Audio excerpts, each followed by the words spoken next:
This podcast is presented by the Virginia Museum of History and Culture, which is undergoing an extensive renovation to create more exhibition galleries, community and event space, a cafe, and more. See all the changes coming at virginiahistory.org.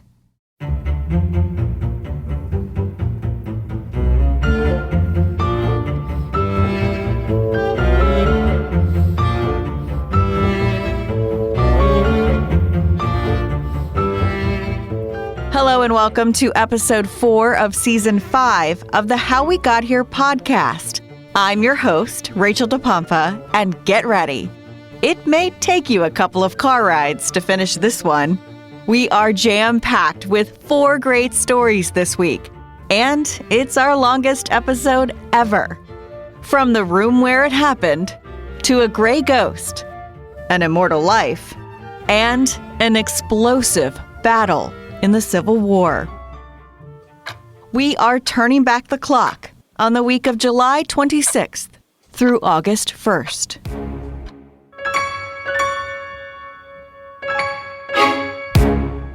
I'm just like my country. I'm young, scrappy, and hungry. There's a million things I haven't done, just you wait. I'm not throwing away my shot, because this is not a moment. It's a movement.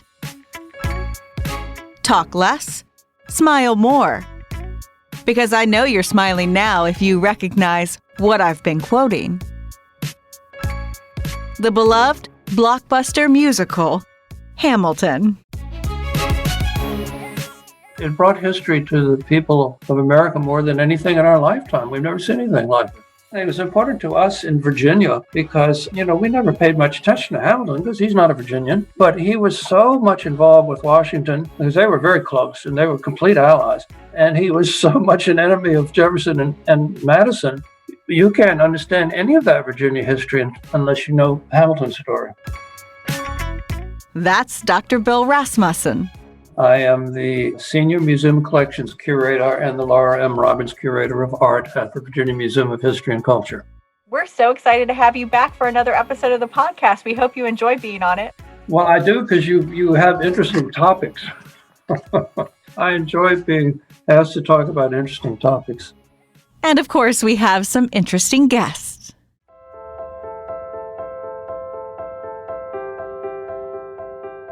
When Hamilton came to the stage in Richmond, the Virginia Museum of History and Culture put a little something together. So Bill's done a lot of research on Alexander Hamilton.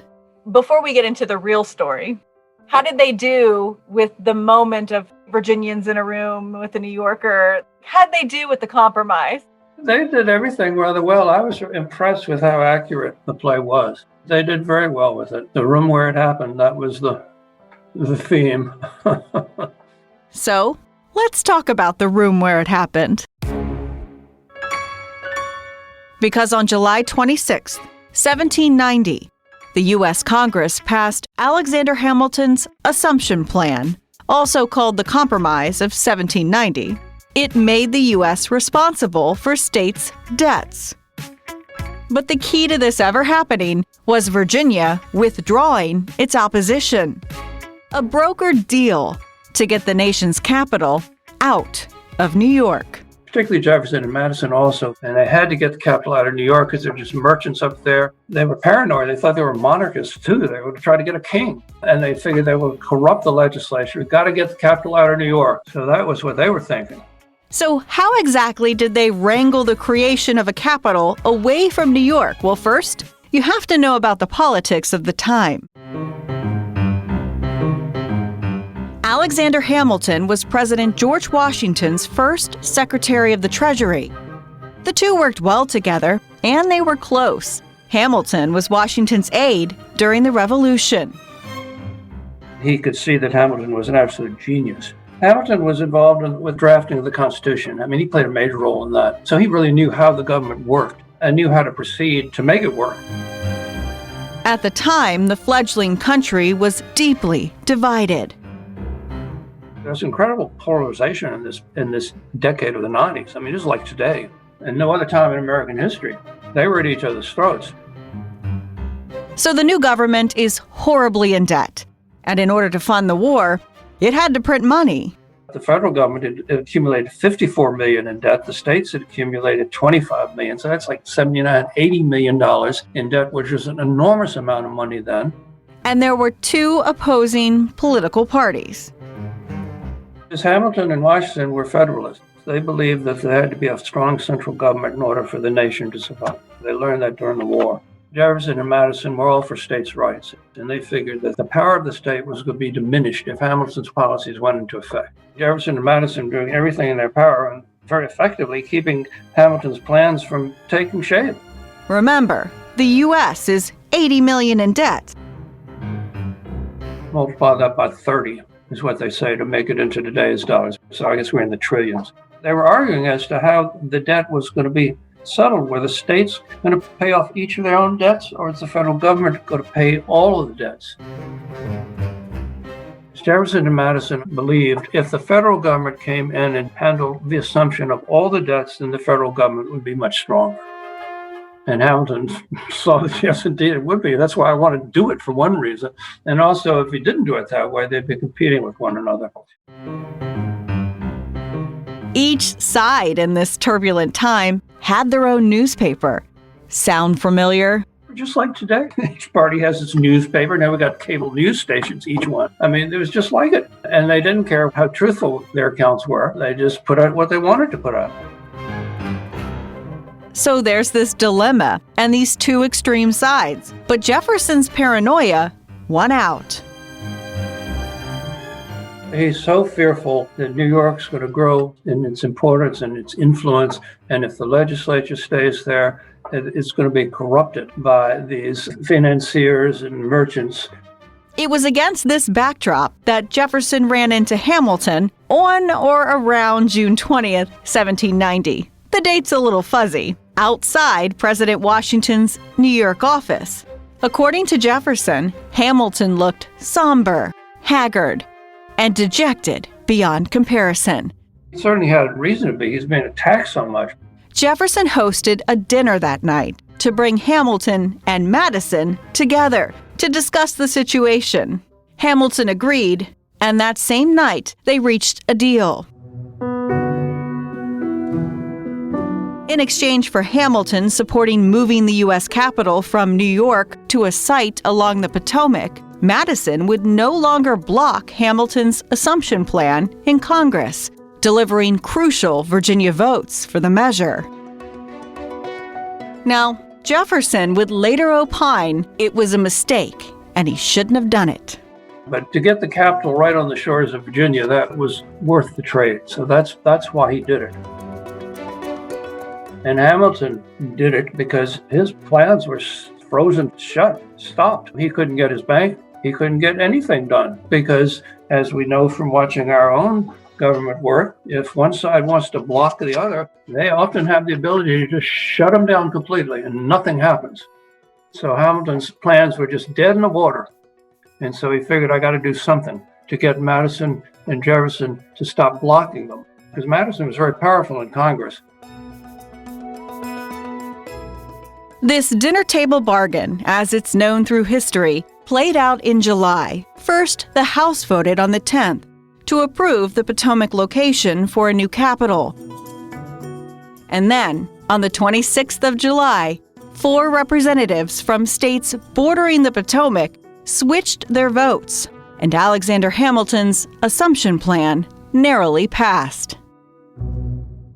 How important is this moment in history, do you think? Well, it's enormously important. We would have the capital in New York City today if it hadn't happened. After the deal, the two went back to being enemies within the same cabinet. Hamilton as the Secretary of the Treasury, Jefferson as Secretary of State. This polarization continues throughout the 1790s, and Washington was appalled with the idea of political parties. He saw that they weren't going to do the nation any good at all, and he warned against them, but he couldn't get anywhere with that. Jefferson wrote at one point, we were like cocks fighting one another in the cabinet. They were always at one another's throats because he had totally different views on whether the federal government should have power or whether the state government should have power. After a while, Jefferson just gave up and retired, went back to Monticello, left the cabinet, because Hamilton was winning. And we all know what happened to Hamilton. Aaron Burr, Duel, story for another podcast. Go watch Hamilton the musical. So who exactly won this handshake deal over a dinner? So I think they both won. Jefferson thought later maybe I didn't win, but I think he did. 11 years later, Thomas Jefferson became the first man to take the presidential oath of office in a new capital city, built on the banks of the Potomac, a city to be named Washington.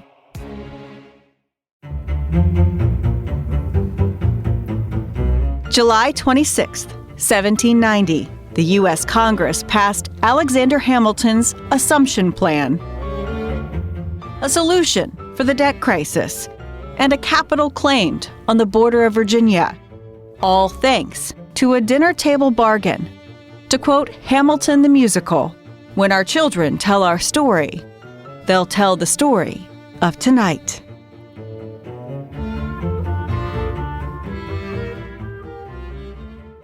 This podcast is sponsored by the Library of Virginia, where collections of more than 129 million items tell the stories of Virginians to nearly 4 million people yearly.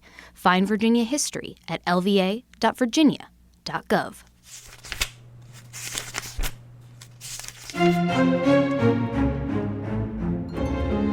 When you hear the word ghost, you might think apparition. Maybe something coming back from the dead. That moment when you walk into a room and the hairs on the back of your neck rise up. When you feel like you're being watched when no one is around. But the ghost in our story today is not in some haunted house. I got you there for a second, right? He's a man hidden in the foothills of the Shenandoah Valley. In the 1860s, this is the story of the gray ghost of the Confederacy. It's pesky, it's sneaky, dare I say a little ghosty. We're talking about John Singleton Mosby. And for this wild ride, we are bringing you a first-time guest, and we definitely want to have her back. My name is Anne Marie Curio-Layson. I'm the Director of Education with the Virginia Piedmont Heritage Area.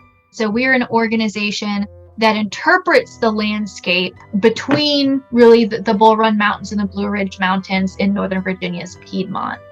Mosby's story is a big part of that because the area of his operations, often called Mosby's Confederacy, overlaps with our heritage area. And so a lot of the stories that we tell, a lot of the people we discuss have connections to John Singleton Mosby. Are you from Virginia or no? So I'm a military brat, but I've lived in Virginia since I've been going to school. Kind of from the Fredericksburg area originally. You're not allowed to say you're a Virginian unless you've been here for like 7 generations. I've been here for like 20 years now, and I don't think I'm allowed to say it either Right? because I grew up in Maryland.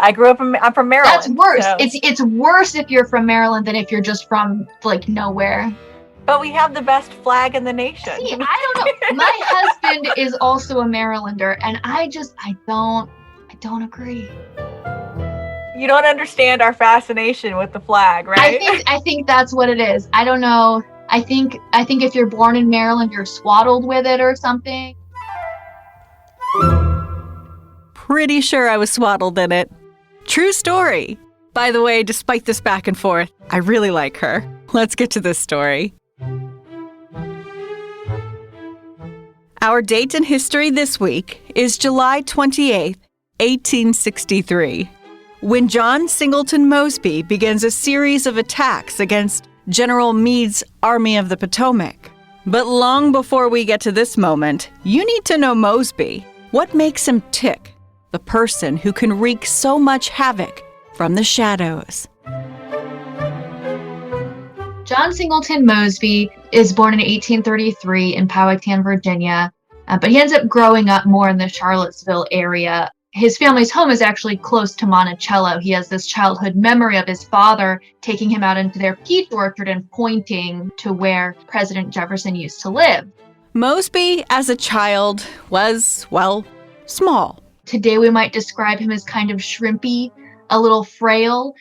He says that he got into a lot of fights as a kid and lost them all, but he would still defend himself. That was something that Mosby kind of became known for. He was not a violent man, but he would not back down from a fight.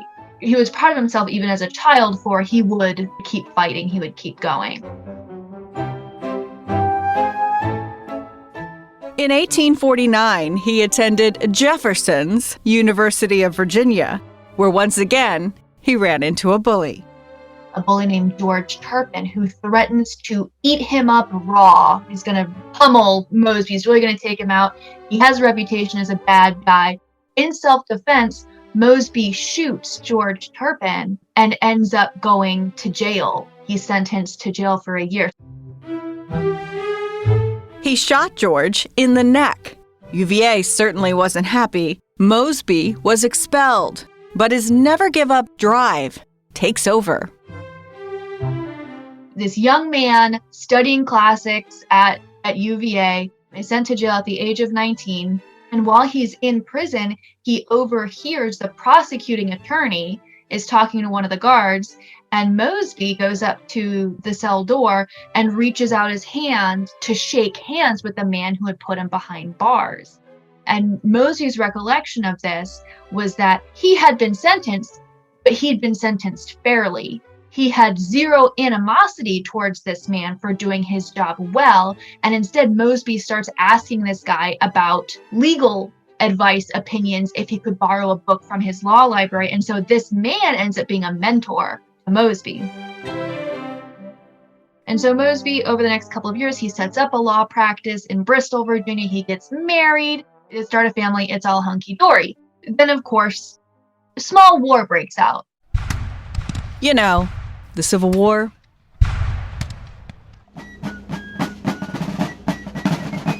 When the Civil War began, Mosby disliked the idea of secession, and he voted for the Unionist Democratic candidate, Stephen A. Douglas. But when Virginia seceded in April of 1861, Private Mosby was called into service, donning the gray of the Confederacy. Mosby had given his name to a friend who was trying to fill a log of people to make a cavalry unit, a company, a couple of years back. So he already has his name on this list. He was reluctant when they were showing up for drills. He didn't even have his own horse at first. He'd borrow a horse to go and do the maneuvers. He finds himself going to war. He himself was pro-union. For the longest time, he did not vote to secede, when they tried to ratify the vote of whether to secede or not. He was not pro-Confederacy, but he did approve of the institution of slavery. His family were enslavers. But he kind of rode that middle line where he wasn't quite one thing or the other. We'll come back to his views on slavery a little later in this episode. So Mosby joined the Confederate Army as a private, serving in the Virginia Volunteers, a company of mounted infantry that fought at the Battle of First Manassas. He's not really an exemplary soldier. He does everything that he's told to. He misses a couple of muster rolls for a couple of different reasons, not by his own, maleficence. There's nothing that he was trying to get out of duty, but he has no dreams of a grand military career. Put it that way. But Mosby found himself a sort of mentor and hero at the start of the war, Jeb Stuart. The two were physical opposites. Mosby is 5 feet 8 inches tall and 130 pounds. Stuart is described as hardy, husky. But the pair were like-minded souls, the biggest shared trait being innovative thinking. He sees himself as a small person in a great network, this grand army. But it's during this time he sees how Jeb Stuart is leading the 1st Virginia, and Jeb Stuart, of course, has this whole cult of personality. He's flamboyant, he's kind of out there, he's He's gregarious, he's very likable, and he's very much cut from the cloth that you want a young, gallant cavalry officer, what you want someone like that to look like in the 1860s. There are a couple of expeditions that John Mosby volunteers to go and help scout for Jeb Stuart and to go, collect information. And it's here that Mosby starts realizing, this is a thing that I could do. The picket duty and regular camp life, that's boring, but this is fun when we're going on multi-day excursions to try and gather more information or to figure out what federal troops are doing. Mosby proves exceptional at gathering intelligence, and Stuart, he took notice. And notably, during the Peninsula Campaign, it's John Mosby who has the idea to ride around McClellan's army, around the entire Union Army, to see what's going on in the rear and to disrupt communication lines and disrupt supply that's coming in there, basically give them a good spook. You're not going to necessarily take a ton of prisoners, you're not going to kill a lot of the enemy, but you're going to make them use more of their own forces to protect their rear instead of attacking the front. 4 days later, Mosby returns to camp after this grand ride around the army, and he writes to Pauline, his wife, I'm going to use modern language here. This is the coolest thing I've ever done. This was really enjoyable. I feel exhilarated. That's one word that he would use to describe how he felt about it, was exhilarated.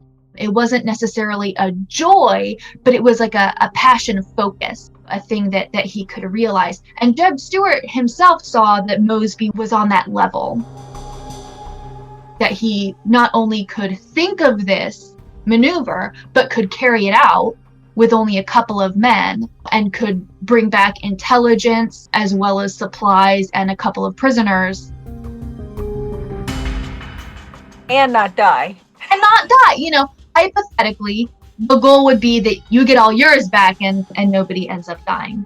That was one of his greatest strengths, was that he didn't die in all of these hijinks. And there are plenty more hijinks to come, because Mosby's gaining Stuart's trust in 1862, really showing what he can do. He's setting up a pattern of behavior here with riding around in Richmond, and he and Jeb Stuart, he, with permission of his officers, he will be sent to do scouting missions into northern Virginia, the area that will be known as Mosby's Confederacy. And so it's this pattern that enables him to ask Jeb Stuart for, give me a handful of guys for the winter and I'll do this.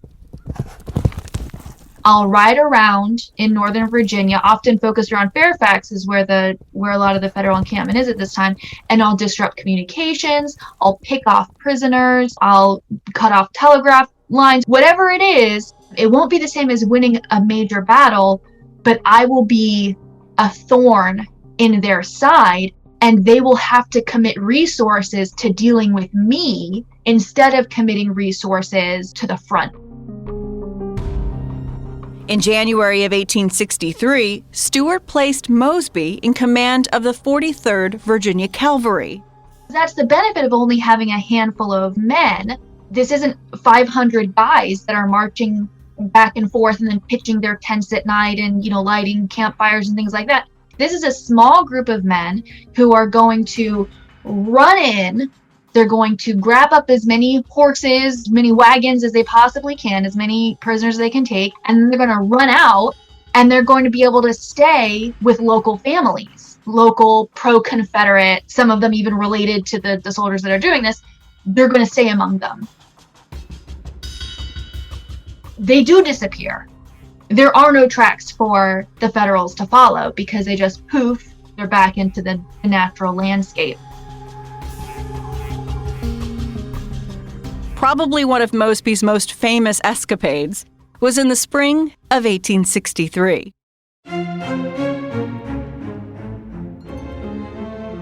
Mosby and, maybe 20 other men, they sneak overnight into Fairfax Courthouse, into Fairfax proper, that town, which is a garrisoned headquarters of the Federal Army. There are thousands of Federal troops stationed in and around Fairfax Courthouse.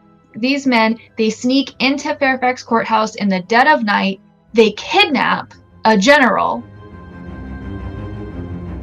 Not the general they intended, but they kidnap a general. the mythos of it goes, and this was widely known, it was wildly a popular story at the time. They're kidnapping General Edwin Stoughton, who's a young Vermonter. He was up late the night before, partying. As the story goes, it was with his mother and his sister. Like, it wasn't wasn't that debauched, but he was up last night. There were apparently champagne bottles in his room. And Mosby comes in and he's sleeping. It's like 2 or 3 o'clock in the morning. Edwin Stoughton is dead asleep, and to rouse him, Mosby says that he lifts Stoughton's nightshirt and smacks him right on the behind to wake him up. And Stoughton jerks awake and says, what is it? What's going on? And Mosby says, "Sir, have you heard of Mosby?" And Stoughton says, "Of course I've heard of him. Have you caught him?" And Mosby, the famous line back is like, "No, Mosby's caught you." And so they managed to take this general, sneak him back downstairs, all the way back out of Fairfax Courthouse before daylight past his own men.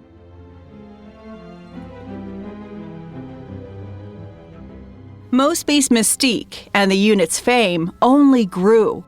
And because of his ability to seemingly appear and disappear at will, he garnered the name the Gray Ghost.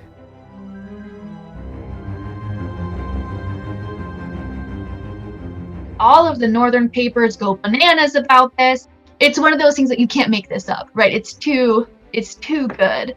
And of course, the southern papers were just beside themselves with glee. Again, Edwin Stoughton, he was like a 22-year-old. He hadn't necessarily proved himself in battle at all, but just the egg on the face of the United States after something like this, it was more than worth it. And that general eventually makes it back to the Union lines, if you were wondering. Edwin Stoughton is not really outright fired. He's put somewhere else, right? He's no longer going to really be operating in this area. I had to ask Anne-Marie, how did they pull this off? Were they in disguise or what? Mosby and later his men, they all insisted that at all times they wore the Confederate uniform. They were being as above board and following the rules of combat, the way that you're supposed to. With that being understood, though, there was a certain amount of subterfuge. This instance, it was early March, it was like March 8th, 9th. The weather was very bad. I think that ended up being in their favor too. Number one, visibility is low when you're sneaking around. Number two, when you think about pickets or people being on the lookout, they're probably miserable and maybe not being as attentive as they might otherwise. The other thing that was the biggest point in John Mosby's favor was that he had a man, they called him Big Yankee Ames. And this was a man who had actually fought with the Union. He was from New York originally, and he left the Union earlier in 1863 and offered to be a guide for Mosby for this encounter. And so he was able to, in sneaking past, if they were asked to identify themselves, Big Yankee Ames would say, "Oh, I'm with the 5th New York," and they would sneak on through. So there was some sneakery, but Mosby would always avow that he was playing by the rules. As the spectacular coup made headlines, Mosby was busy arguing guerrilla warfare was the way to go. He's promoted to the rank of major. And this is when Mosby's Rangers begin to conduct a campaign of lightning raids on Union supply lines. The area Mosby's Rangers patrol is in northern Virginia, between the Potomac River and the Rappahannock. Kind of a no man's land during the Civil War. There are many different occupying armies that come back and forth. There are only a few major battles fought when you think about Winchester way to the west, and there are a number of battles there. And then, of course, Manassas to the east. And then in between that is a really I like to think of it as just waves that periodically wash over the Loudoun Valley. And that is going to be Mosby's domain. They even call it, during and shortly after the Civil War, they call it Mosby's Confederacy. Because it's this kind of half lawless land, and Mosby and the Rangers are going to be a significant force there, even though they're not a large military force. Many historians now say that Mosby's greatest contribution to the war was this mythical and psychological presence in battleground Virginia. And after 2 devastating losses for the Confederates in Gettysburg and the fall of Vicksburg in early July 1863, Robert E. Lee has left Pennsylvania, and morale is low. Lee has moved back down south. He's going to try and get to the other side of the Rappahannock River, again using the Blue Ridge as a screen. And General Meade is going to come down into Loudoun, Fairfax counties, into Fauquier County, kind of moving south and kind of creating a long stream of not just army and cavalry, but also all of the supplies that it takes to run an outfit like that. Enter Mosby's Rangers. This is the 43rd Virginia's moment to shine. It's not exactly a campaign around the end of July up until the 28th of 1863, but it's a series of successful raids. He has this huge army and supply network to pick off of. They're going to be very successful at doing that. And again, Mosby's goal, and what he has always outlined, is that his goal is not necessarily to capture X number of prisoners or X number of wagons or X number of horses, but his goal is to distract X number of soldiers from actually being able to function on the front. Mosby and the 43rd would sometimes strike all at once, and then they'd go silent for days, sinking back into the shadows. One group of Rangers surprises a couple of Federal cavalrymen who are they're napping in a field.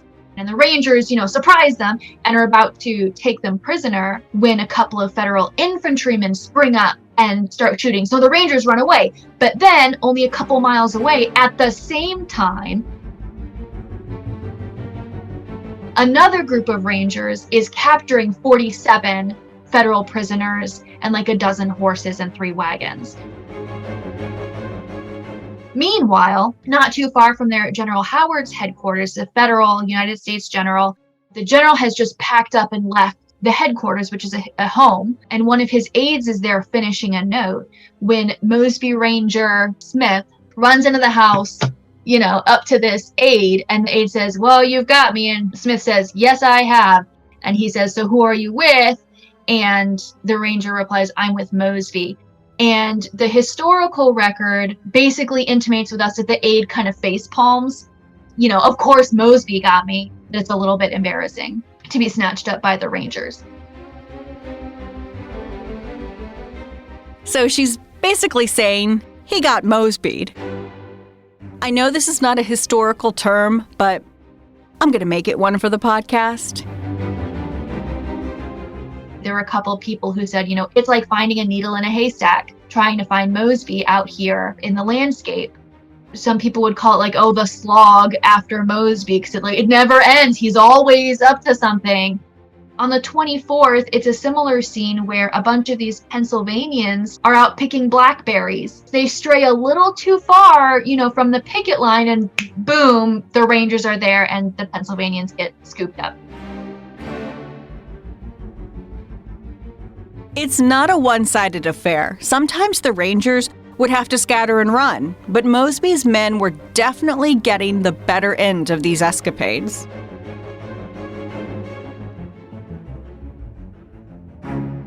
Towards the end of the month, on the 28th itself, we kind of see a tally being taken of how successful, the last couple of weeks have been picking off General Meade's army, because they have to send the prisoners somewhere. The Rangers are only a handful of men. They can't commit the manpower to erect a formal prison to take care of all of these people, or to parole them or exchange them. They did have an informal prison camp set up. It was called Camp Spindle in the Bull Run Mountains.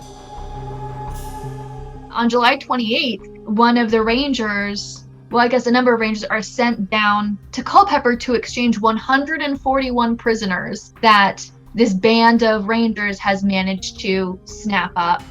But that's not all. They've also, of course, been able to snag up 123 mules or horses and 12 wagons, 3 of which were destroyed. And it's interesting, these wagons that the Confederates are snapping up, a lot of them are not Federal Army wagons full of supplies. A lot of them are private sutlers. So these are private businessmen that have their wagons loaded up with goods that they are trying to sell to Federal soldiers, right? Things like canned foods or tobacco even, or playing cards, or, whatever it might be. You never know what you're going to get. If you capture one of these wagons, who knows what's going to be in it. And Mosby's men sometimes shared the spoils of these wagons with the Union prisoners.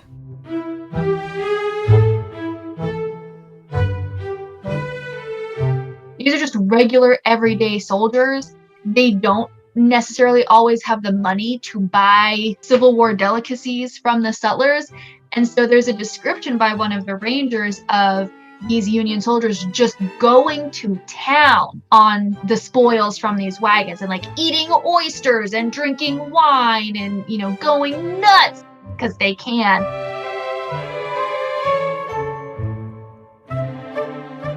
It's July, hot and miserable in Virginia. The roads are dusty. It's kind of chaotic and messy and stressful as you're trying to outmaneuver each other. And then interspersed with these kind of moments of, haha, where we've captured the wagons and we're having a feast. That summer, there's also a wagon train captured in Fairfax Courthouse that notably had ice cream on it. According to legend, the men just went bananas about this ice cream. They were scooping it into their hats. They couldn't eat anymore, so they were trying to take it with them, and they were getting brain freeze. And then on their way back out of Fairfax Courthouse, they pick up not only another wagon train, but then an ambulance train. So plenty of prisoners in an ambulance train. They're trying to haul everybody out further west where, their safe houses are, where they can get all of this loot and all these prisoners out of the way. And then the 2nd Massachusetts Cavalry, the Union Cavalry, shows up and scatters it all. So they went through all that work and they got all these wagons together, and then, they lost it all in the space of a day or two. This makes you think of bandits or pirates, something we don't hear much about in the Civil War. So Gray Ghost ends up being the nickname that sticks the longest, but there are a number of terms that are being used. The Prince of Guerrillas, bandits, as you said, some pirates and horse thieves. In the northern papers, he's snatching stuff up, and to some people it doesn't look like it's very gentlemanly or soldierly. Another northern writer calls him the Panther of the Valley, which I think is very, very romantic kind of a term. And so Gray Ghost becomes one of those things that even before he's being called the Gray Ghost, there are elements of that in public discourse about him. Not only is he hard to find and hard to track down, but it seems like every other article about Mosby written in northern papers is speculation that Mosby has been shot and killed. But then he shows up 2 weeks later and he's still alive. He's got this phantom-like quality. Don't get me wrong. The Union tries to track him down in those 2.5 years he's active, and the 43rd are together. It's amusing, and I hate to say that, it's a war. It's not all ice cream, and hijinks, but it's also one of the interesting things that war, or some things that happen during war, can be humorous at the same time that they're awful. Like scooping water from a stream, Mosby slipped through the Union's grasp time and time again. They never caught him. They did shoot him twice, but he survived, and he never surrendered, not even after Robert E. Lee surrendered at Appomattox. He didn't surrender the 43rd. Instead, he disbanded them. And some people believe that this is a big middle finger, to the federal government and to the end of the war. But it was also a practical choice because since they were a partisan unit, they weren't part of the regular army, they were a partisan unit, a lot of their actions, while technically legal in terms of the laws of martial conduct, it was kind of a gray area for what you do with these partisan men. Mosby himself had a price on his head, $5,000 in 1865. And so at first he was going to go further down south to join General Johnston's army before finding out that Johnston had also surrendered. So Mosby, knowing that the war was over, but knowing that he might still be in trouble, he laid low. Something he was good at, hiding, this time in Lynchburg. And it was his wife who petitioned Ulysses S. Grant and got him pardoned. Anne Marie says this was the beginning of an unlikely friendship between the pair, the thorn in the side of the Union, Mosby, and the heroic General Grant. Certainly a patronly relationship through the rest of Mosby's life. Mosby's view of the world morphed and changed over time, actually as much as his campaigns did in 1863. He was not a fan of the carpetbaggers, being northern individuals who would come down just to, in his mind, plunder the South. He was all in favor of folks coming from the north and settling down and making farms and starting businesses. He was all in favor of that. But there were other folks who would come in to try and see what piece of Virginia they could carve out for themselves and send back home, or just, leave and not actually invest it back in the community.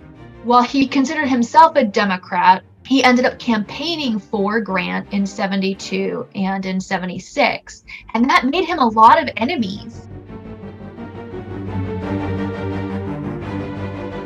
Imagine it. This gray ghost that plundered the Union for years is now supporting a candidate who helped orchestrate the destruction of the Confederacy 7 years after the war. He was still someone who was respected in the area. They wanted him to be Colonel Mosby forever. They wanted him to be one of them. But to those people, that meant supporting a Democrat in the election. And he didn't want to do that. He wanted someone who could actually bring the Union back together, in a more concentric way, even if you didn't always believe in every single one of the policies. And so famously, living in Warrenton at that time, working as a lawyer, Mosby was shot at by just a member of the public because he had these supposed Republican sympathies. After his wife and youngest son passed away in 1876, Mosby decides to start a new chapter for himself. He goes to Hong Kong. Grant helps him, get a consulship, and then helps him work out on the West Coast. He's working for the Land Bureau. He works for the Southern Pacific Railway out there for Leland Stanford. And for like 20 years, he's out in California. It's one of the things that I think, with time and distance, his thoughts and some of the things he says about the war changes a little bit. And I think that's very interesting. His views on slavery changed over time. Some of his earliest documented opinions have to do with the 1860 election, just before the Civil War. Basically, he believes in the institution of slavery, but he believes that each new state should be able to decide for themselves whether they are slaveholders or not. Whereas the more popular opinion in Virginia at the time is that slaveholders should be able to bring their slaves with them wherever they are, and slavery will be legal there no matter what. But just after the Civil War, things were so roiled up and difficult, Mosby did have some reservations. There was a lot of fear in the South about being ruled by newly freed Black men and women. I think Mosby felt some of that fear, but then again, with the passage of time and physical distance, that Mosby had traveled in the interim, towards the end of his life, he did not feel that way. He didn't feel that threat, and he acknowledged that slavery was wrong. It was good that the South had lost the war. The Mosbys were enslavers themselves. There was a man by the name of Aaron Burton, an enslaved man who lived with Mosby since childhood, who was with Mosby for his entire war career. And after the war, I don't know Aaron's story fully, But I know that towards the end of his life, Mosby was still sending money to Aaron, who was living in Maine. I think of it as a token of friendship and responsibility that Mosby felt. Mosby did feel after the war that, slavery was wrong. We are better off as a country now that slavery is illegal.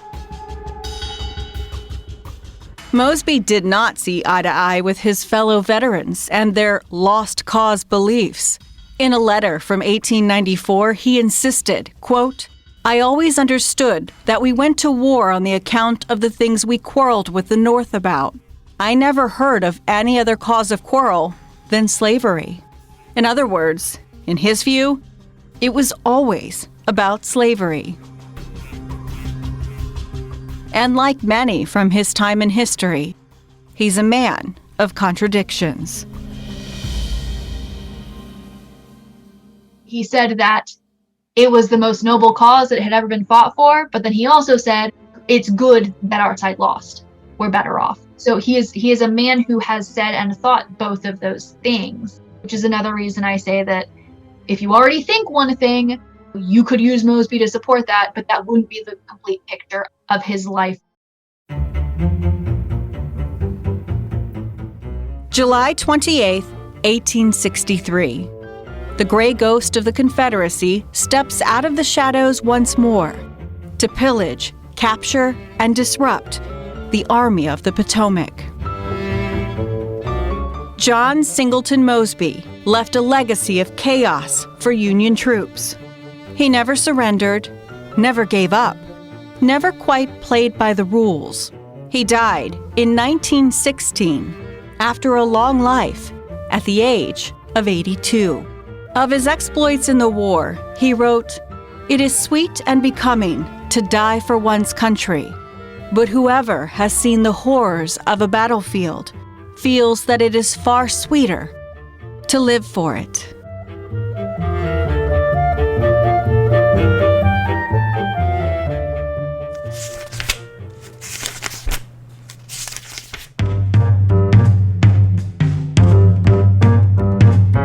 This week in history, on August 1st, 1920, the mother of modern medicine was born in Virginia. A woman mired in mystery for decades, known only as Gila, the code name given to the world's first immortal human cells, her cells. Unknowingly cut from her body just months before she died. Her real name is Henrietta Lacks. We don't know a lot as historians about the very early history of her life, but we know that she was born Loretta Pleasant, and her nickname was Henny, and at some point she changed her name to Henrietta. That's the voice to another new guest on How We Got Here. I'm Dr. Karen Rader. I'm a professor of history at Virginia Commonwealth University. I teach and do research on the history of American biomedicine and science museums and science education. Karen is a transplant to Virginia, but not from far away, Baltimore. This is where I gush about Maryland again, but I'll spare you. Maryland's a complicated place. Karen started out as a biology major, but quickly became interested in bioethics. She even wrote a book about the history of the laboratory mouse. We asked Karen to help us tell the story of Henrietta Lacks because the ethics of what happened to Lacks are going to stay with you. After all, she's been called immortal. Her cells continue to multiply in labs around the globe. She was born in Roanoke. Early in her life, her mother died in childbirth in 1924, and her father moved with his 10 children, of which she was one, to Clover, Virginia, where he divided them among relatives to be raised. Henrietta was raised by her grandfather, who was also looking after another grandchild, Henrietta's cousin David, who was known as Day. Henny and Day were married in Halifax County, Virginia on August 10, 1941, and Day brought the family north to Baltimore. He moved to Maryland to work at Bethlehem Steel, which had a thriving plant in the wake of World War II in an area called Sparrows Point. The couple had 5 children: Lawrence, Elsie, David Jr., Deborah, and Joseph. They lived in Baltimore, and they were living in Baltimore when, right before her 5th pregnancy, Henrietta had sensed a knot and had some bleeding, and there was evidence of a lump on her cervix after the birth of that 5th child. She was referred to the gynecology department at Johns Hopkins Hospital in Baltimore. She ended up at Johns Hopkins in part because Johns Hopkins was the only hospital in Baltimore that treated Black patients. Crownsville State Hospital at the time was the hospital for the Negro insane. And so that's obviously not appropriate for gynecological disorders. Her doctor, Howard Jones, cut off a small piece of the tumor and sent it to the pathology lab. Diagnosed her with malignant epidermoid carcinoma of the cervix. It was stage 1.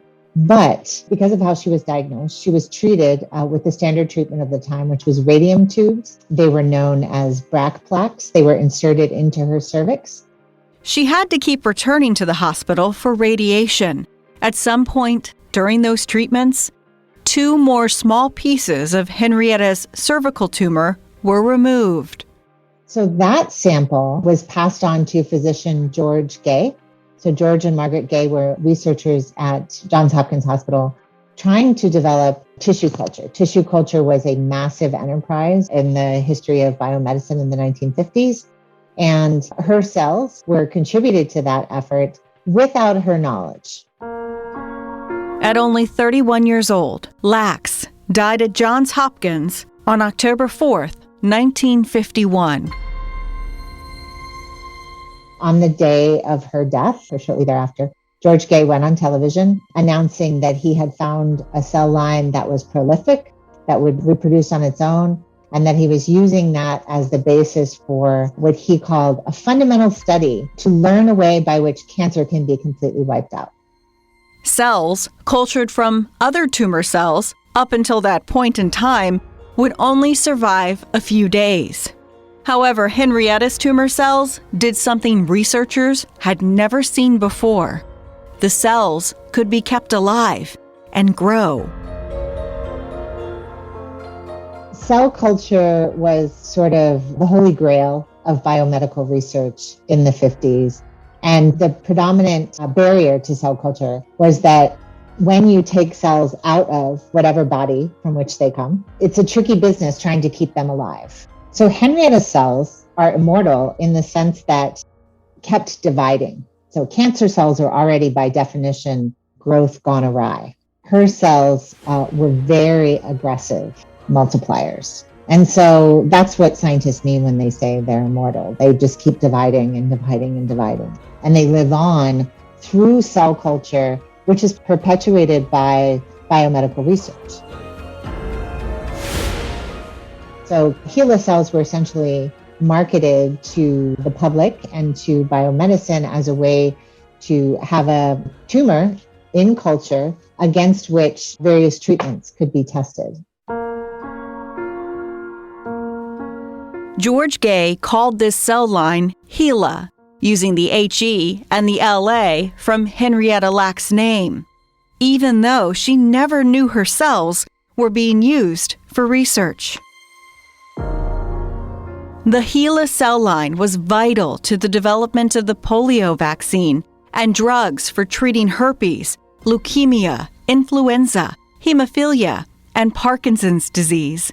Scientists from around the globe have used them for research on cancer, AIDS, and gene mapping, in vitro fertilization, even to test the effects of radiation and toxic substances.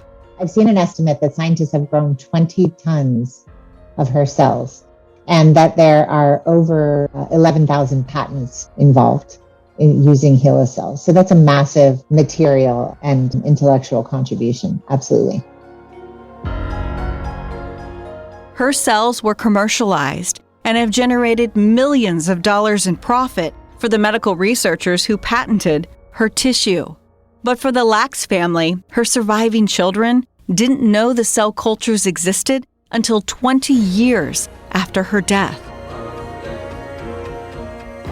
From 1970s to 2010, there wasn't much movement in terms of the bioethics of doing right by the Lacks family, even though at least some members of the Lacks family knew. But before we get into how that changed over time, we need to understand the history of what transpired. I think it's important to balance teaching the history of the controversy of exploitation and victimization of the Lacks family, both financially and materially, with the story of biomedical successes that HeLa cells have led to, but also the ways in which African Americans themselves have had countless instances of accomplishments, activism around health. So it's important to sort of not only balance the story of the exploitation of the material resources of the Lacks family against the breakthroughs, but it's important to think about that in the context of other ways in which African Americans were also involved in their health and healthcare. This case illustrates the racial inequities that were, and in some ways still are, embedded in U.S. research and healthcare systems. Lacks was a Black woman, and the hospital where her cells were taken was one of only a few that provided medical care to Black people. There's an important editorial by Vanessa Northington Gamble in which she argues that none of this is happening in a vacuum, because Black families are subject to structural racism in the healthcare system. In Henrietta's case, really having only one hospital that she could go to for treatment because there was so much prejudice around segregation in hospital environments. And the ways in which African Americans themselves push back against these systems. And you can think of everything from Dr. Daniel Hale Williams. Daniel Hale Williams opened the nation's first Black-controlled hospital in 1891 in Chicago. You can think all the way forward to the Black Panthers, which the Black Panthers are not something you associate with healthcare, but one of their first efforts in the late 1960s in California to help the Black community was to recognize that they were in need of clinics. They were in need of those clinics for basic health care, but also because diseases more common in the African American community were not being recognized by biomedicine. So something like sickle cell anemia is a disease for which the African American population disproportionately struggles. And that's something that wasn't getting appropriate attention through biomedical research. The Black Panther clinics paid special attention to that condition. Thalassemia, there are others. So Vanessa Gamble argues that this is an important context too, that it's not just that Black bodies were exploited, although they were, and it's not just that Black families were disempowered, but that there were other things happening in the Black community to sort of push back against the structural prejudice and really create a healthcare system for themselves that was driven by Black community goals and priorities. Science writer Rebecca Skloot first brought national attention to Lacks' story in 2010 with the book The Immortal Life of Henrietta Lacks. Karen Rader uses the book and a document called the Belmont Report to teach her students about the ethics of what happened to the Lacks family. The Belmont Report articulates an ethical principle called respect for persons. Informed consent, something you've probably heard of before.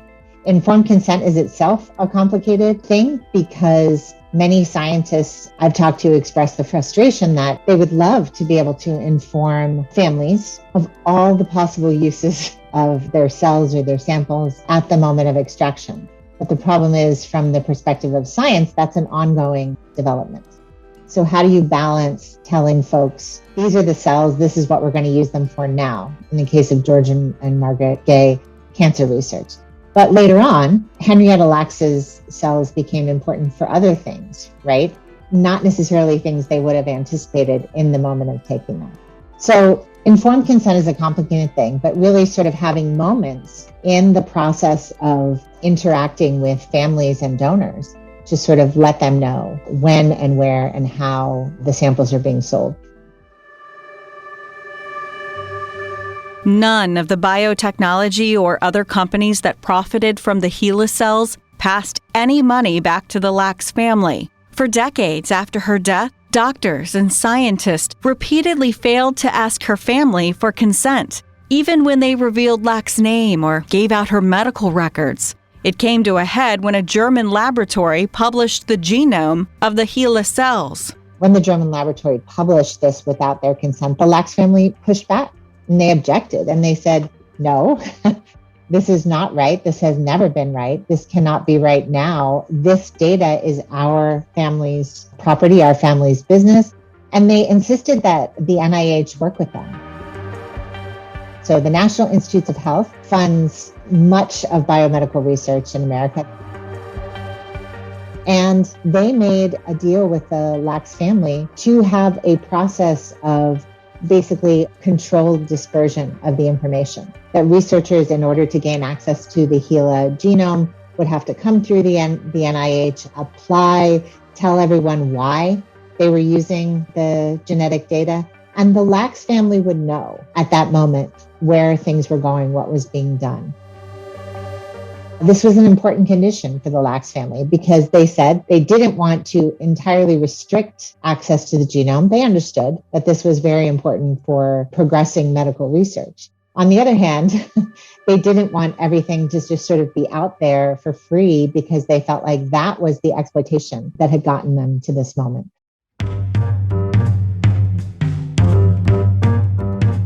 A moment even captured in an Oprah Winfrey movie made about Henrietta Lacks and her cells. So that's a level of exposure and discussion that's incredibly important. Over the last decade, the Lacks family and the National Institute of Health have worked to establish more concrete rules about consent. In 2015, Francis Collins and the Deputy Director of Science Outreach and Policy, Kathy Hudson at the NIH, published an article called Bringing the Common Rule into the 21st Century. And I think the rules governing the ethical conduct of research involving humans were not a total free-for-all, but they definitely weighted things in favor of the scientists. And the idea was basically that the value of the research, particularly once something had left the human body, whether it was by surgery, whether it was by a blood draw that you had agreed to, things that had left the human body were more valuable to research for promoting the common good than they were to that individual human. That's why I say it wasn't a total free-for-all.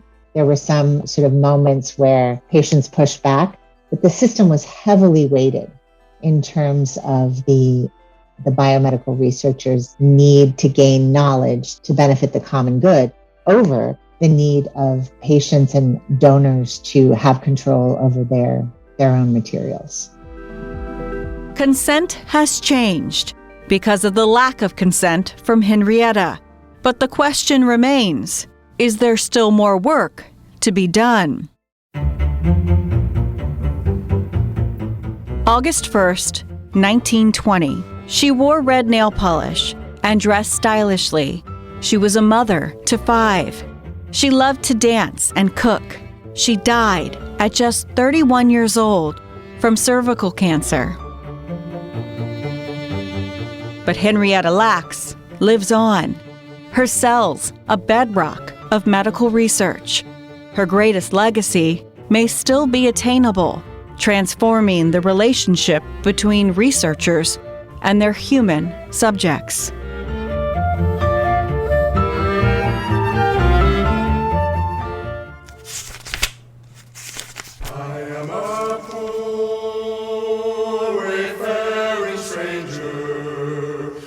Traveling through this world of woe. It's time now for the saddest affair I have witnessed in this war.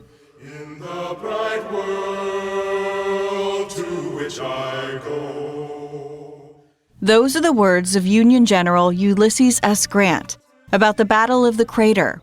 And if you are instantly wondering how a crater ended up on a battlefield, big enough for the battle to be named after it, brace yourself for this explosive story. It's its own harrowing event to get to that day.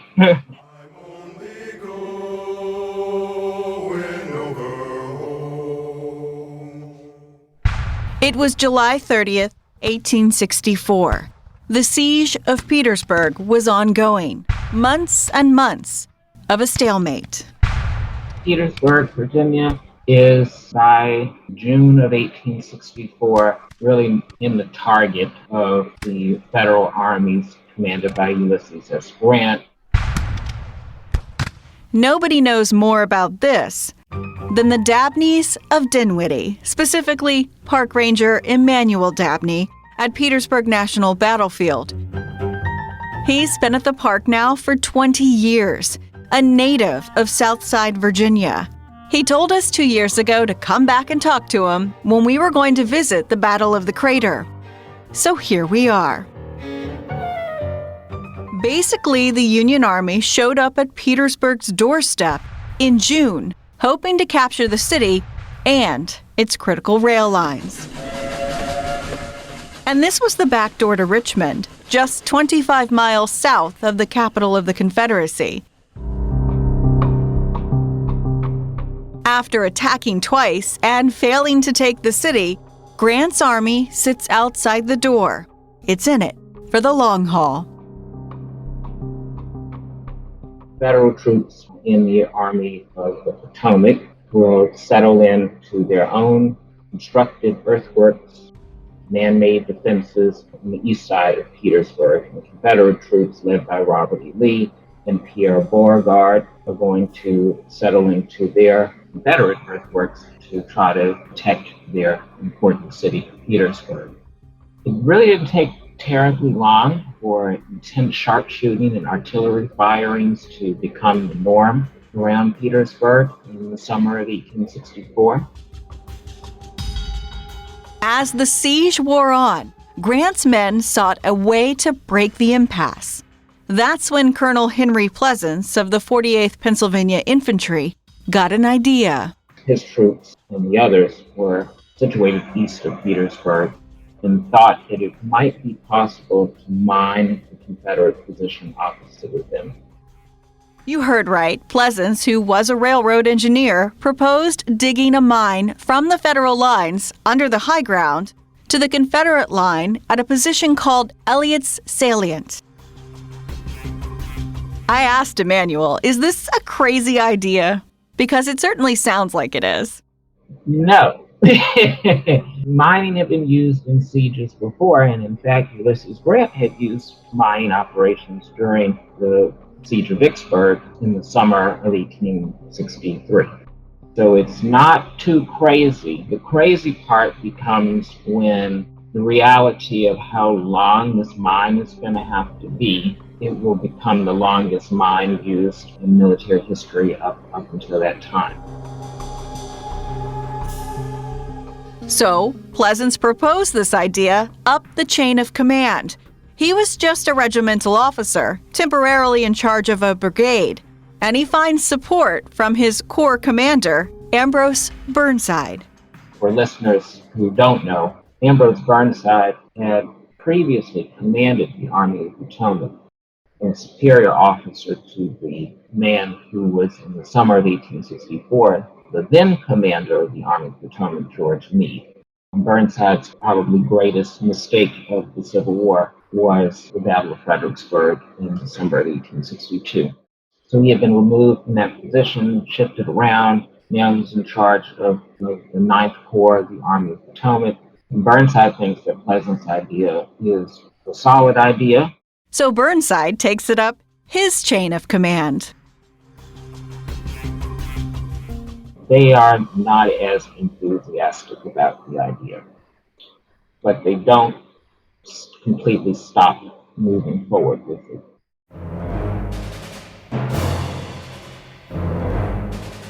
By June 25, 1864, the miners in the 48th Pennsylvania Infantry began construction of this military mine. It's worth noting that many of the men in this unit grew up inside mines in what is sometimes called the coal state.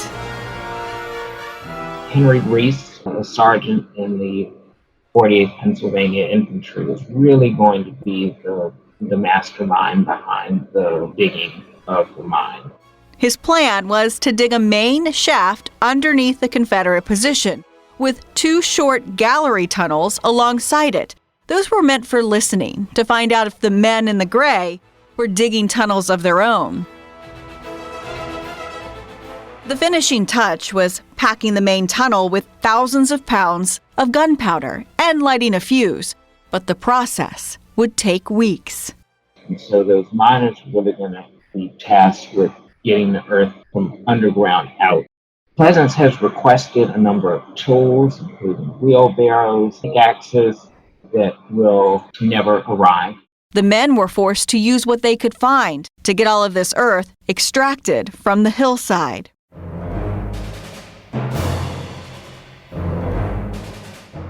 They will take the Army's hardtack ration boxes and nail to the sides hickory sticks, and they're going to have to hand cart this earth out of the mine.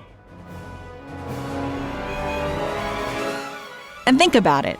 This mining operation has to be secretive. They can't just have a giant pile of dirt growing by the day. They're going to have to do something with it to not arouse suspicion from the Confederates watching their every move. There are no mountains here in Petersburg, and certainly no pop-up mountains. Ultimately, they extract 18,000 cubic feet of earth from the mine project.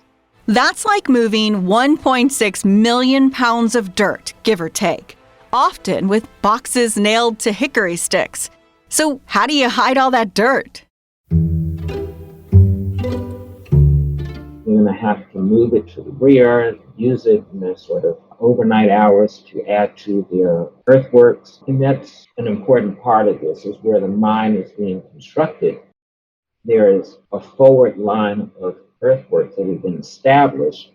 This area became known as the horseshoe, that stuck out ahead of much of the rest of the Union earthworks. It was just ridden with sharpshooting activity, but there were people there. So the earthworks are sort of like a cover for the mining activity. The troops are constantly using the mine dirt in these trenches overnight, fortifying them for better protection from snipers during the day. A fear of a collapse was certainly on the minds of these men, so wood was brought in to shore up the walls and ceiling. This was not just a hole in a hillside.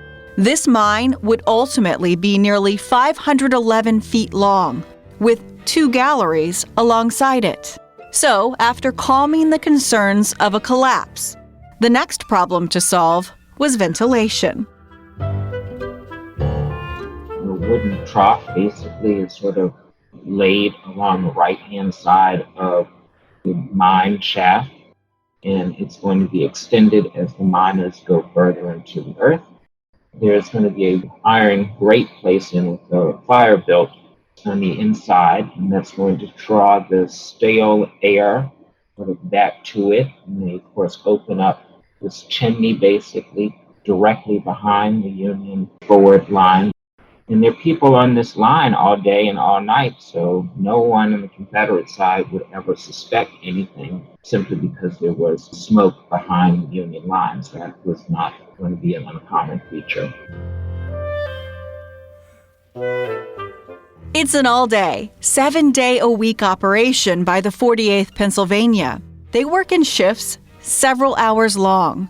And remember, it's July in Petersburg.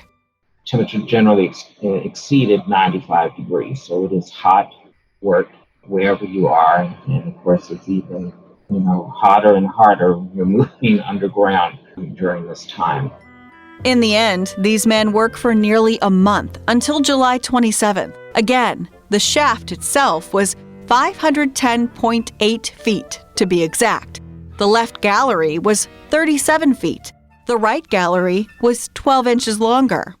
The mine inside is about 4 feet wide at the bottom, 2 feet wide at the top. No one is standing upright inside of it. And of course, that lumber that's being brought from the rear is sort of lining the interior of the mine. For people who want to come out to Petersburg National Battlefield, where we protect the crater battlefield, you can get a sense of how the mine looked. We have recreated the entrance to the mine. You can get some sense of the interior just for a few feet before the first collapse that's happened in the year since the Civil War. They're lighting their way through the mine using candles and lanterns, which will provide some limited amount of light beneath the earth. On July 28th, the mine was packed with 8,000 pounds of gunpowder. It wasn't exactly the amount of gunpowder Pleasants requested. Once again, he ran into issues with supplies. Some of why Colonel Pleasants is running into problems with his plan is that General Meade, West Point graduate, has his West Point graduate chief engineer on his staff, and that engineer is not confident that this is going to work. And so it appears that General Meade's chief engineer has some role into why the mining tools don't arrive, wheelbarrows don't arrive. Some do eventually get there. But the gunpowder is its own snafu. Pleasants requested 12,000 pounds of gunpowder. Only 8,000 pounds of gunpowder will be authorized by General Meade, so that's what he's going to get. The issues wouldn't stop there. He also requested a safety fuse, a superior fuse for blasting that would protect against moisture. Instead, Pleasants gets several lengths of common blasting fuse. Which then means he has to splice the fuse to reach the depth that it needs to inside of the mine. And so he also expected that the kegs of gunpowder were going to arrive in one format and arrive in a smaller format. And so this sort of work that he had planned is derailed by all of this other stuff that appears to be going on at Army headquarters. But Pleasants and his men persevered, determined to see their bombastic plan through. Once the gunpowder is in the two chambers underneath the Confederate position, we're going to put this fuse out so it can sort of run beyond, and they have to backpack the interior of the mine. That needed to be done to make sure the blast didn't come back out the way the troops had been going in. Some 6 hours later, everything is in place. Throughout this time that Pleasant's troops have been working on the mine, they know, or at least suspect, that the Confederates are busy with their own mining operation. And this counter-mining was a direct relationship to the federal mine. The Confederates did eventually get suspicious of the Union and all that digging. One Confederate artillerist, Edward Porter Alexander, out inspecting Confederate lines on June 30th, so just 5 days after the Federals had started their mine. He's at this Confederate position. It's a Confederate earthwork that sticks out a little ahead of the main part of the Confederate line. And he thought it was sort of strange that Federal troops were trying to build earthworks in the distance during the daylight. He thought about the intense amount of sharpshooting that seemed to be directed at this particular position on the line. And then he thought to his own military training, and he thought perhaps they're trying to run a mine. General Alexander left the field, made a mistake that no one wanted to make around Petersburg in 1864, 1865, taking a shortcut. That shortcut got Alexander wounded, fortunately for him, not seriously. But as he sort of made his way to go get medical treatment, he informed one of Robert E. Lee's staff members of his suspicion. Lee is also a West Point graduate, an engineer, and he's not quite so sure that this would be happening based on the space that was between the two lines. But by July 8th or so, Confederate engineers are out in several places, running countermines and listening galleries themselves. The Confederates don't dig deep enough into the earth to find the Union mine shaft. Nevertheless, they are looking. And since they can't seem to find this Union mine, the next best thing was to prepare for an above-ground attack. And that's going to have very important consequences for the Confederate defense during the actual battle. And it's going to have some disastrous consequences for Confederate troops during the battle. On July 30th, 1864, we get to the explosion. About 3:30 in the morning, Colonel Pleasants went into the mine, lit the fuse himself, and by 4 o'clock, nothing had happened. Eerie silence filled the summer morning air. You can imagine the anticipation from Union soldiers waiting for an explosion unlike anything many of them had ever seen. The Confederates, unaware of what lie in wait beneath them. For hundreds, instantaneous death was minutes away. General Meade was starting to get agitated. Pleasants thought perhaps the fuse had gone out, and because of the splicing, and 2 men went into the mine to figure out what was going on. The fuse did go out, so these men relit it and got out of there. 4:44 a.m., the mine explodes. The ground shook and rumbled. Troops described it like an earthquake. Dirt and debris filled the sky. In that moment, about 352 Confederate troops from South Carolina and Virginia artillerists were killed in the explosion. The division commander on the Confederate side, Bushrod Johnson, estimates that 100,000 cubic feet of earth was sent into the sky by the explosion. Tongue of flame just shoots into the sky. They're not all in agreement about how far the earth went into the sky.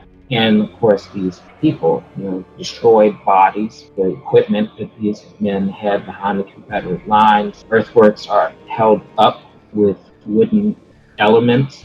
So now this stuff is flaming through the sky, and all of this debris, of course, has to come back down. It will take about 5 or so minutes, potentially as long as 10 minutes, for this debris settling to end. And the Federal Army will open fire with their cannon and mortars.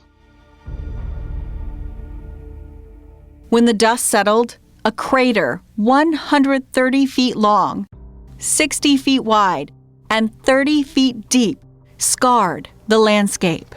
A total of 352 Confederates were killed by the blast, and then the Union attack got underway. Federals have across about a 2.5-mile front about 180 pieces of artillery, and they're going to start sending their ammunition across toward Confederate positions. As they advanced, many Yankee soldiers plunged more than 2 stories into the crater. By around 5 o'clock or so in the morning, we have Federal troops in the area of this now exploded Confederate artillery position. It's filled with dead, it's filled with some people who are wounded, and miraculously it's got people in it who are not hurt at all, but they're half buried in the earth. Federal troops, despite these people being their enemy for the last several years, stop and start to dig out Confederates and provide water and aid to those who are wounded. A moment of humanity on the battlefield before the hours of struggle with this man-made crater begins. Is that the gaping hole in the plan, so to speak? Yes. So, once you get down 25 feet, how do you get back up? The full Confederate force awakened by the blast. They recovered quickly after their initial shock. They pour fire from both flanks into the crater at Burnside's men, a literal moment in battle of fish in a barrel.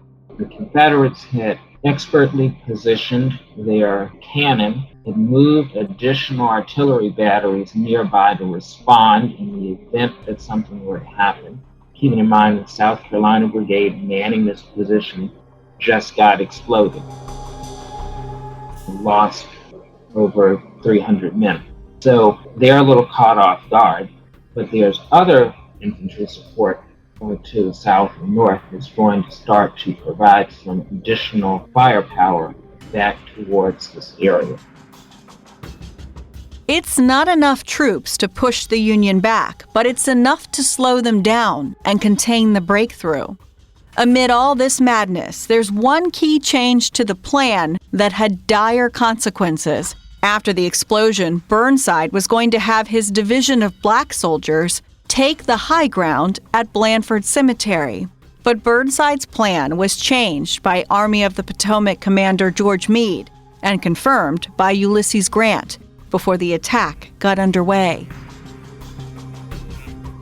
By 8:30 in the morning, the U.S. colored troops, as they were called in this time, were sent into the fray around the crater.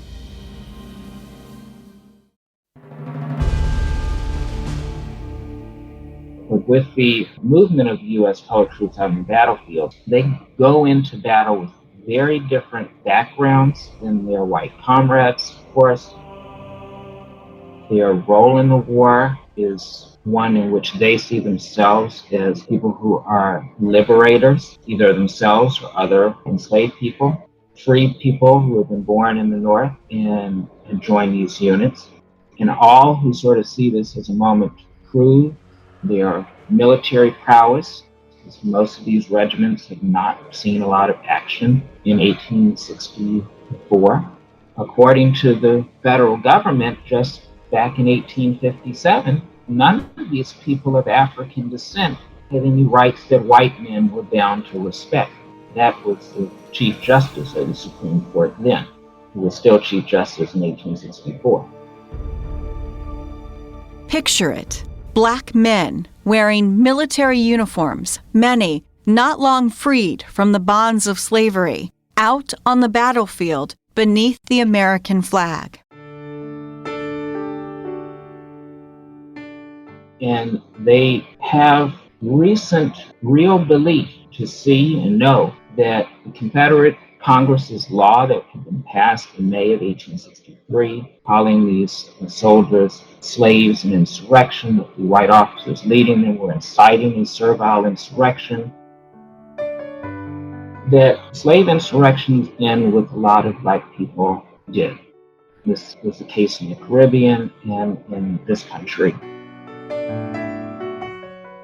And fresh in their memories, a battle in Tennessee called Fort Pillow. Just over 3 months earlier, Confederates massacred around 300 U.S. colored troops who had surrendered.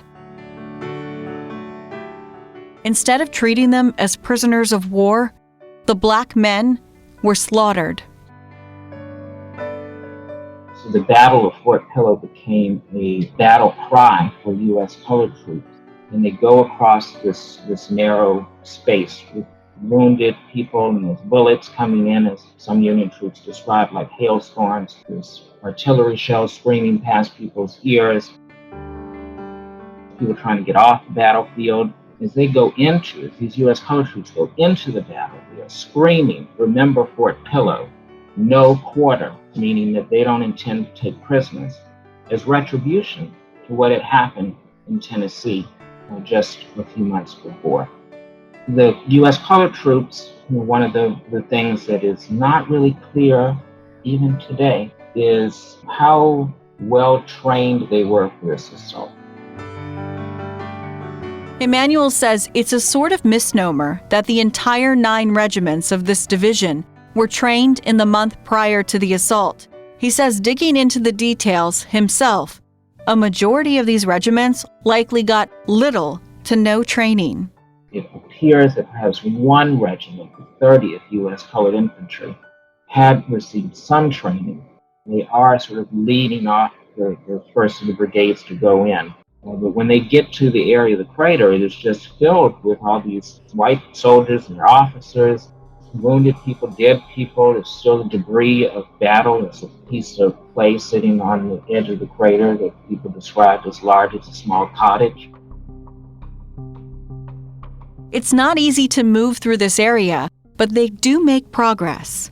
Ultimately, the U.S. colored troops, 2 brigades that are assaulting, are going to have the furthest breakthrough of the Federals that day.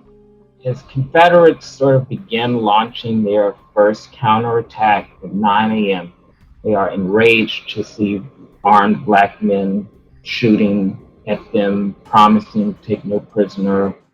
And some of these Confederate troops in one of the Virginia brigades responding to this have men who are from Petersburg. So this is even more of a thing to them to make sure that they don't lose their home city. The battle devolves into chaos and hand-to-hand combat. Troops from both sides turning their muskets into clubs. Confederate troops are extremely brutal and honest in their brutality as they bayonet, shoot at point-blank range. They are enraged and admit that they are enraged, more so by the sight of armed black U.S. troops than they are the majority of the white troops that are on the battlefield. There is no other way around it. Racism played a role that morning. A big role. The racism played a major role in how the battle plan is changed, how the battle is fought, how veterans remember the battle, how civilians, even newspaper correspondents. There was even a rumor and stories that were passed down through time that the U.S. colored troops were sent into the battle drunk. Emmanuel Dabney says there is no evidence of that. The only people who were drunk during the battle are white generals. But this pervasive racism, that existed in the 19th century and unfortunately continues today, helped to tarnish the reputation of these men. Interestingly enough, because of this disaster at Petersburg, motivated the army of the James Commander, the other federal army that's around this area, Benjamin Butler, motivated him in September 1864 to use U.S. colored troops to attack Richmond with much better tactical results. There's still a lot of racialized violence and heavy casualties for those men. The rage displayed by Confederates on the battlefield that morning was remembered years later by Petersburg resident George Bernard of the 12th Virginia Infantry. He said the Southerners were, quote, infuriated at the idea of having to fight Negroes. The attack was called off around 11 a.m., but the fighting continued for several hours. By 2:30, we see the shooting die off. As the dust from the battle settles, the Confederates lost 1,500 men. The Federals, 3,826. The greatest amount of those casualties come from the 4th Division, the U.S. Colored Troop Division, about 1,300 men. And they have very high numbers of those who were killed and or missing and never heard from again. The bodies of 331 U.S. colored troops were eventually collected off the crater battlefield, all of them unidentified. I am a poor wayfaring stranger. But there's no doubt Confederates were desperate to hold on to Petersburg. Confederates are really, really vivid in the days and weeks after the battle as they write home to their wives and sisters and parents and to newspapers about their anger at U.S. colored troops.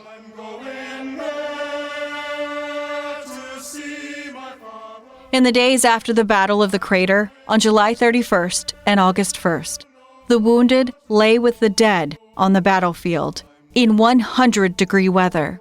They had nowhere to go and had to wait for burial trenches to be dug. That's where the dead were placed until after the Civil War. And the people on both sides kept sort of fighting over this area over the next 8 months. The South managed to save Petersburg yet again. For the North, the crater was a debacle. Burnside was treated as a scapegoat and relieved of command again. Ulysses S. Grant would have to find another way into Petersburg. July 30th, 1864. The Union Army lit a fuse under the Confederates, ripping a hole in the ground of a battlefield, igniting vicious, racially charged combat.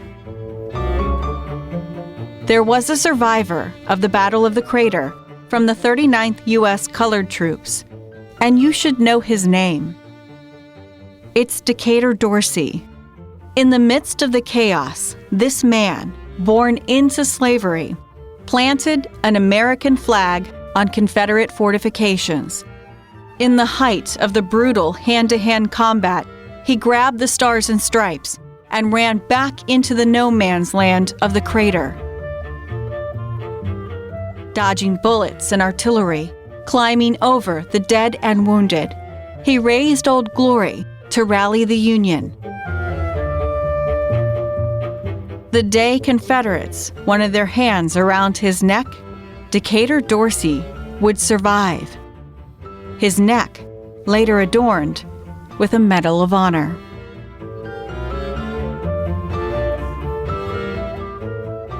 This podcast is recorded by WWBT, NBC 12 in Richmond, Virginia. This episode was written by me, Rachel DePompa, with some help this week from executive producer Colton Weekly. Thank you, Colton, especially for that last-minute interview you had to conduct for me, and to digital director Kate Albright for smoothing over the sounds and music in this episode, which, by the way, is the longest one we've ever done. Thanks to our guest this week, Park Ranger Emmanuel Dabney with the Petersburg National Battlefield. Always a pleasure. Dr. Karen Rader, a professor of history at Virginia Commonwealth University. First-timer Anne-Marie Kyrieleison with the Virginia Piedmont Heritage Area, and Dr. Bill Rasmussen with the Virginia Museum of History and Culture. Next week on Episode 5. Because who would imagine that, right? I mean, it seems unbelievable that such a thing could happen. The commander of the Confederates offers to resign after a shattering loss. There's probably no event during the war that looms quite as large in historical memory as Gettysburg. Plus, the day a twister touched down in the Tri-Cities. It looked like bombs had just gone off in every car. Carts everywhere. You could see cars on top of cars. Nearly wiping a little town off the map. God save Pocahontas. That's next week on Episode 5. If you like this podcast, please support local journalism. You can find stories like these from a little more recent history at NBC12.com. And if you don't mind and you use Apple Podcasts, rate and review us. It really does help others find us. We have an Instagram account, How We Got Here, VA. Follow us. If you have any questions or ideas, email us at howwegothere@NBC12.com. We'll be back in your life next Monday.